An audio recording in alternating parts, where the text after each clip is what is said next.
que nous avons eu après la grande bosse, est-ce que nous sommes dans une petite bosse, puisque vous connaissez bien l'histoire des épidémies, ou est-ce que cette petite bosse que nous sommes en train de revivre est l'amorce d'une deuxième grande bosse épidémique? Alors, je vais essayer de vous expliquer, mais il va falloir faire un peu de science. Parce que c'est ce qu'on est en train de faire. Nous, par rapport à tous les autres, vous savez, on travaille beaucoup ici et on fait beaucoup de choses. On a beaucoup plus de données que n'importe qui au monde en ce moment.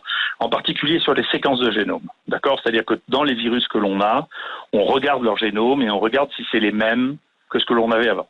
Donc depuis juillet, là, depuis l'apparition de ce deuxième acte, les génomes que nous avons ne sont pas les mêmes que ceux que nous avions avant.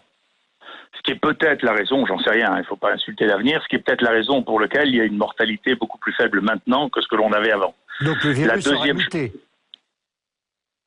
Allô? Pardon? Donc oui. Le virus aurait muté. Oui, le virus mute et il n'y a pas un seul virus qui a muté.